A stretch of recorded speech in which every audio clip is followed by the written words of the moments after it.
So, welcome everybody, welcome back to one more lecture on introduction to soft matter. So, last time we were discussing bonds, right, and the scale of the atom itself. And once we have the atoms, then they actually bond together to form larger objects which we call molecules.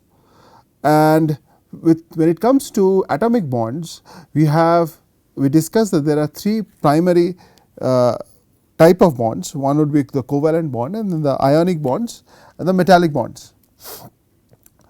For the covalent bond, we discussed that they are highly directional. They also allow for rotational freedom, specifically especially when they are single bonds. Double bonds have have a stronger restriction on the rotation, etc. For ionic bonds, you have an example, for example salt, and they are held together by electrostatic forces. And then finally, we also discussed that we have the metallic bonds, which are considered a variant of the covalent bond, but here the electrons are delocalized in a lattice. So, the part that we did not discuss was the aspect of the secondary bonds. Okay. So, these are the van der Waals bonds. So, in comparison to the primary bonds, they are usually they lack specificity. Okay. So, they usually lack specificity and obviously are going to be less directional and are less directional.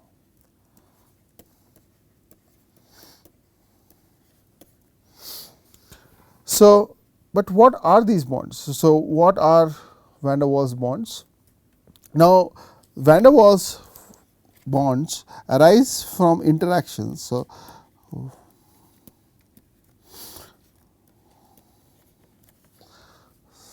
bonds they arise from interactions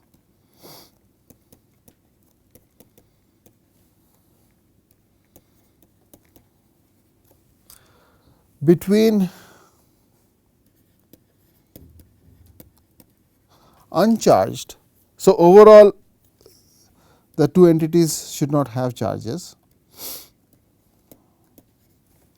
Uncharged weakly interacting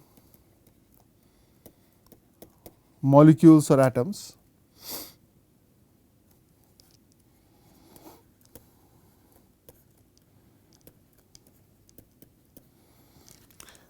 and they are caused by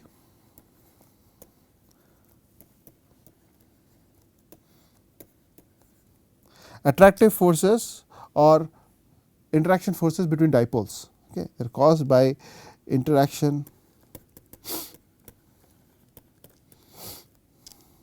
between dipoles.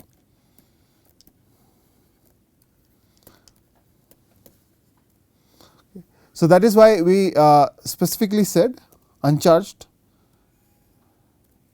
because they actually arise due to dipolar interaction.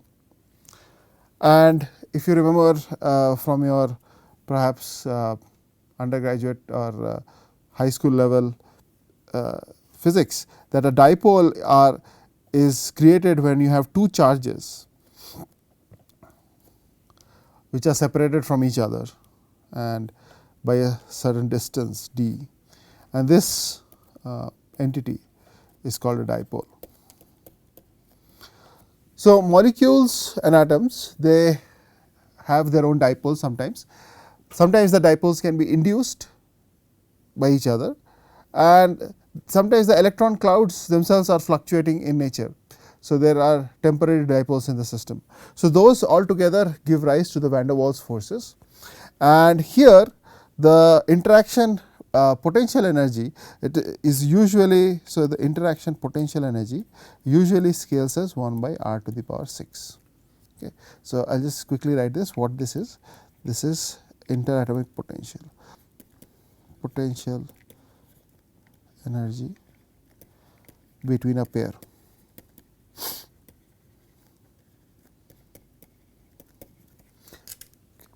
Okay. and interaction strength, so I will just write it on the side, interaction strength of secondary bonds is usually of the order of 10 to the power minus 20 joules. Okay.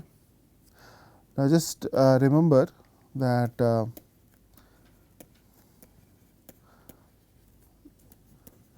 KBT energy. So, when we are talking about molecules and atoms, the energy scale that we should consider is the KBT energy, where KB, this is your Boltzmann constant,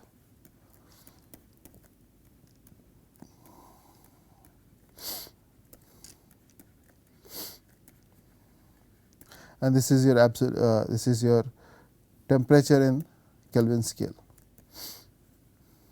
Okay. This energy is usually of the order of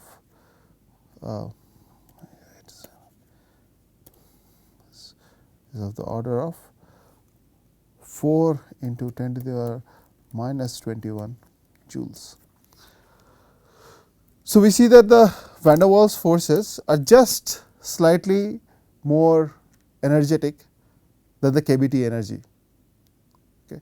And even this small increase over the KBT energy is enough to cause van der Waals forces to bring together many different entities together into a structure. Now, since we are discussing the various energies, so I will just maybe write down again secondary bonds are of the order of 10 to the power minus 20 joules. Ionic bonds, on the other hand, have a much larger energy, and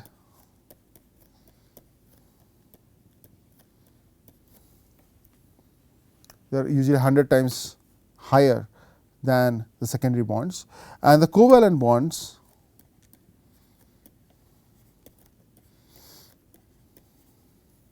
also have energies of the order of 100 to the minus 20 joules.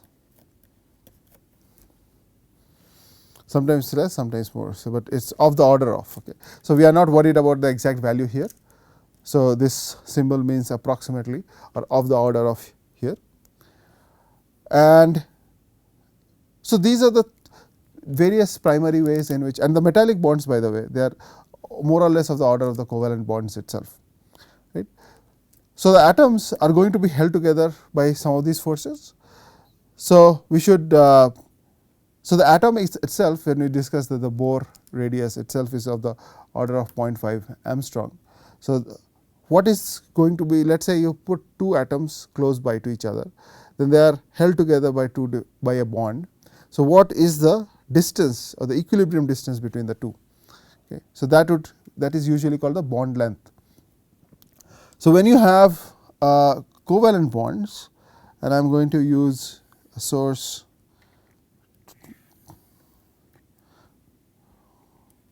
to get these values. So, let us say the type of bond, and this is the bond length,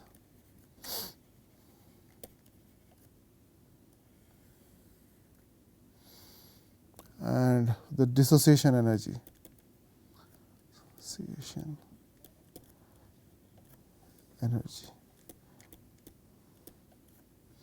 and this is in kilojoules per mole.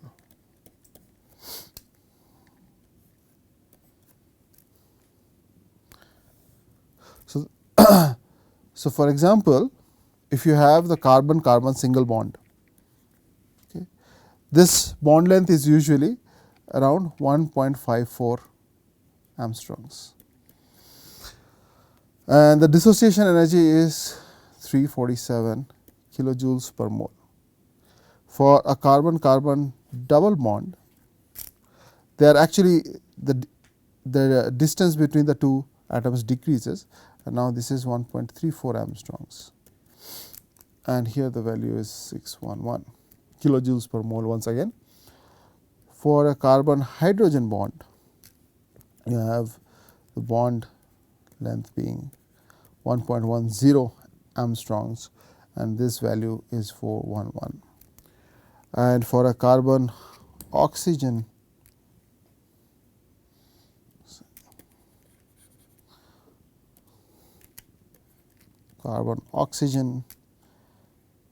bond, the single bond, this is 1.46 Armstrong, and this value is 360.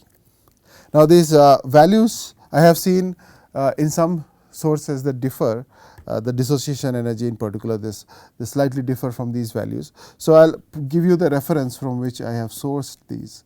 So, these are sourced from the book called Polymer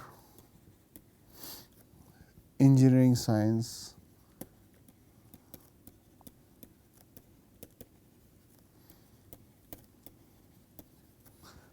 and Viscoelasticity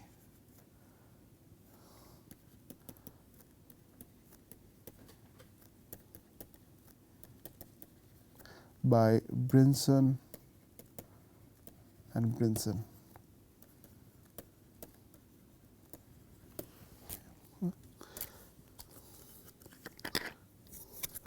Now, since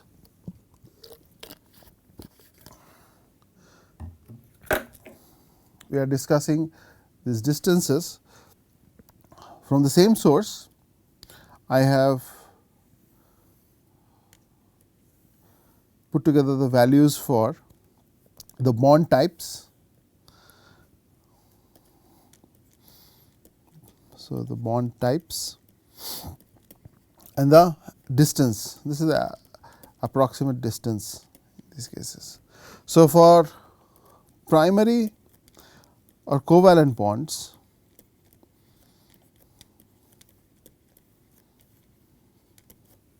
the distance between the typical distance between the atoms, or the typical separation, is somewhere between 0.1 to 0.2 nanometers.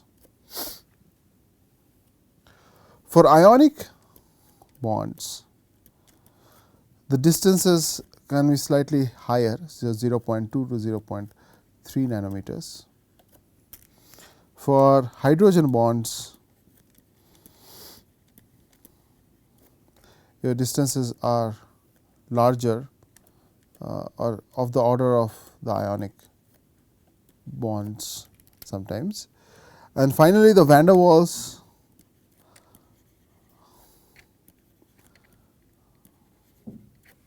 bonds, these are the rest of the van der Waals bonds, the distances are usually in this order. So, we can see that for van der Waals forces, they act over slightly larger distances as compared to the covalent bonds, and that is the basic idea that we are trying to give here. So, when atoms come together to form a substance, they have to be held together by certain forces, right. Otherwise, their very basic nature would be to fly away from each other. And then the question is, what is that mechanism that is holding them together, right. And in a given circumstance, it has to be a combination, one of these or a combination of one of these different bonds, which holds all the atoms together into a structure. Now, why are we discussing all this? Remember, in the very beginning, where we discussed the definition of soft matter, we said one of the definitions of soft matter was slightly intuitive, and we said that a soft material is something that is in between a viscous fluid and that of a crystalline solid, right. So, we want to understand how these bonds etc. play a role when it comes to soft materials themselves. So, since we discussed or we contrasted our soft materials with respect to crystalline solids and fluids, maybe we should keep on the discussion a little bit more and see how the contrast really plays out at the atomic level. Okay. So,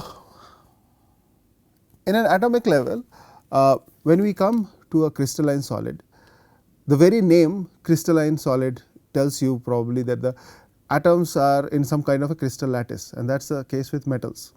Now, they can be in a crystal lattice in many different ways, but let us take a very simple cubic lattice and say we have just so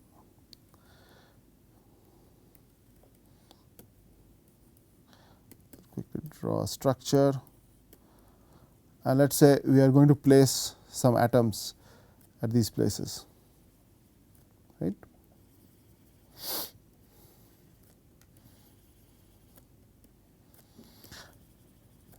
So, these atoms are locked in a simple cubic lattice. Now, one can imagine that they are being held together very tightly, and this behavior approximately resembles that of a spring.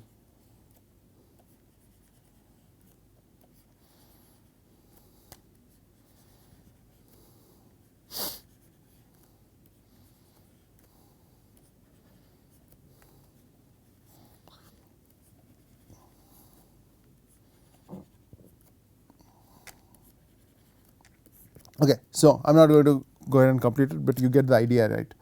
So, let us say the distance between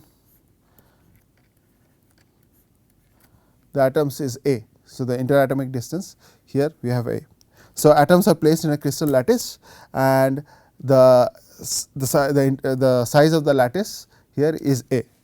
So, A is also basically the equilibrium distance between the atoms. So, we will just write that. So, A is equilibrium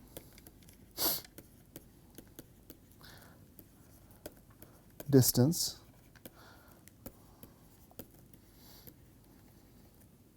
between atoms. Okay. So, when you apply some force and you displace the atoms from this equilibrium distance to maybe a distance of r, there should be a restoring force on the atoms, and that restoring force should be basically some spring constant times r minus a, where r is the displaced distance, right. So, and k is some kind of an effective spring constant here. So, now if we want to figure out how much is the stress, maybe I will just write it there itself.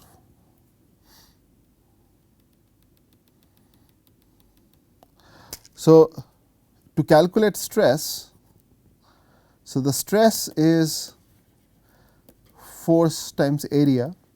I am just making some very simple calculations. Okay. So, force times area, and here your area is given by a squared, right. So, your stress term, it basically k r minus a by a square.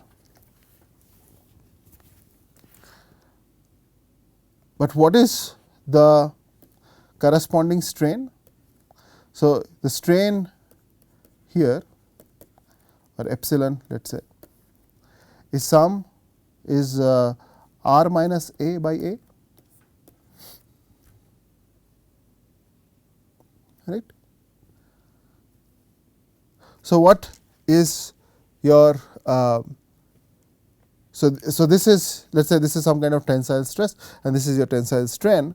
So, what is your Young's modulus in terms of, so the modulus, or let us say E, is the stress versus the strain. So, if you do that here, you would end up with so sigma divided by epsilon, you would end up with k by a, right. So, this tells you that your how your spring constant, or the springs that you have, this imaginary springs that you think are holding the atoms together, if you wanted to assign an effective spring constant, how you can do that, because modulus values are often known from experiments, right. So, if you know the interatomic separation, you can also approximately calculate the spring constant. Now, what is the Young's modulus for steel?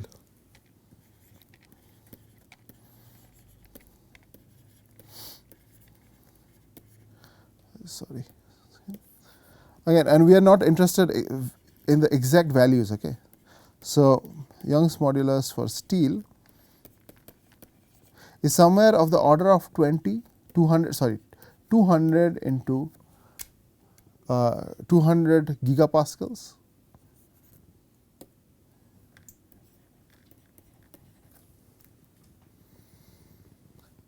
whereas for rubber this value often comes out to be 0 somewhere around 0.1 to 0.1 0.01 to 0.1 gigapascals.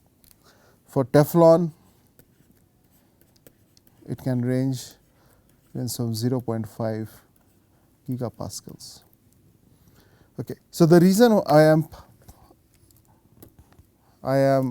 listing these is because I just want to highlight the difference in magnitude or in the order of magnitude between these quantities, right. So, your steel is your traditional hard material, right. So, this is hard,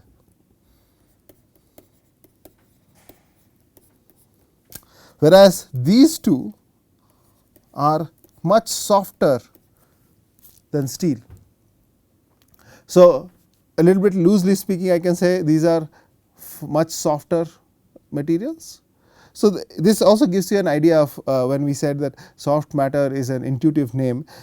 One way of looking at it is your traditional soft materials have moduli that are substantially lower than traditional hard materials, and hard materials being something like metals, ceramics, right. So, your rubber and Teflon obviously they qualify because their moduli are much lower. So, let us carry this on for a little bit longer, this discussion. So, your atoms are actually separated and separated from each other, and basically what is there is a potential energy associated with an atomic pair.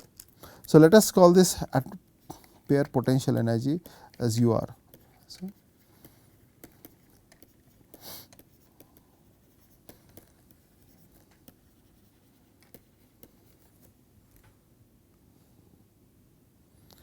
and your A is the equilibrium distance, right, as we discussed that before. So, when you take two atoms and you separate them from each other slightly, displace them from their equilibrium positions, then your U of R, if I want to write it in terms of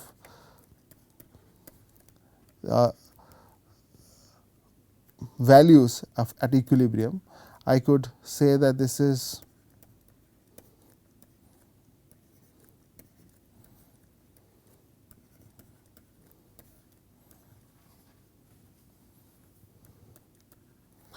plus some higher order terms.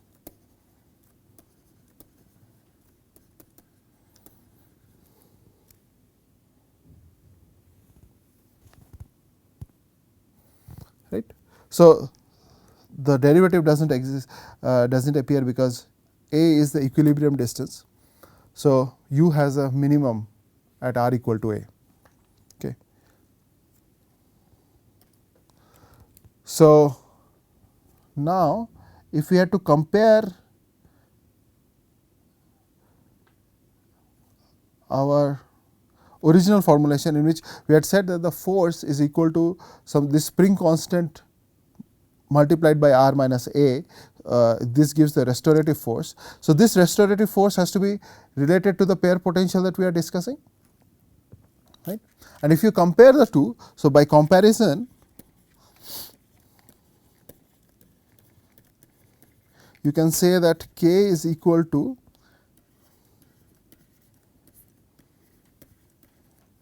at R equal to A. So, now what we want to do is see where we are trying to go. We just got the Young's modulus in terms of some spring constant. So, we are going to try and find out what we want to do is we want to find out this Young's modulus in terms of this pair potential energy. So, now we know this relationship, but what is the functional form for u? You cannot calculate this derivative unless you know the functional form. So, let us make an assumption. So, let us say this u r is some kind of some u naught into f by r by a. So, this is I am non-dimensionalizing it. So, this is some dimensionless quantity.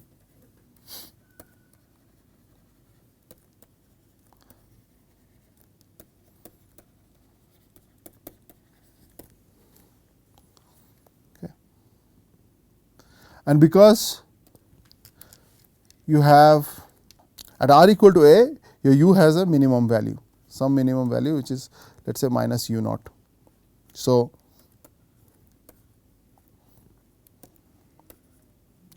this functional form is equal to minus 1.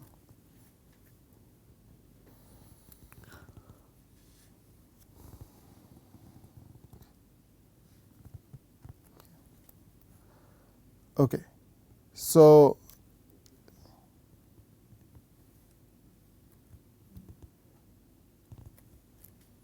now if you take that particular form, so u naught is representative of some kind of a energy here, right. So, we have the u naught is the quantity where all the energy has gone in. So, if you evaluate now the derivative, so this k now is basically this u naught. If you evaluate k from that particular equation, what you will end up getting is k by a square by d r square f evaluate this entire thing being evaluated at r equal to a. And we already know that the modulus is equal to k by a. So, if you put all of these together, what you end up with is you will find that E is some kind of a constant. So, this derivative, let us say this is some constant, and we bundle up all the constants into one, then you can very easily, this is just one step algebra that I am skipping here, you can show that the modulus is some constant u naught by a cube. Okay. So, this is some constant. What this particular form shows us is that the modulus is basically a kind of energy density, right. It is u naught by a cube. So, a cube represents, it is a volumetric term, and u naught, as we had already discussed before, right, it is a pair potential, and we had said that this is that f r by a, this is a dimensionless quantity. So, your u naught is the energy term, right, it has the dimensions of potential energy. So, the modulus is some constant potential energy by some kind of a volume. So, basically it is some kind of a energy density. So, the modulus can be thought of as energy density. But what kind of energy? This is the energy that is getting stored, right, because the atoms are being visualized as being held together by springs. So, the springs are storing energy, and this is the energy density or the storage energy density that is there in the system. Okay. So, today we will stop here, and next class we will begin, we will start off from where we have left today. Okay. So, we will stop here.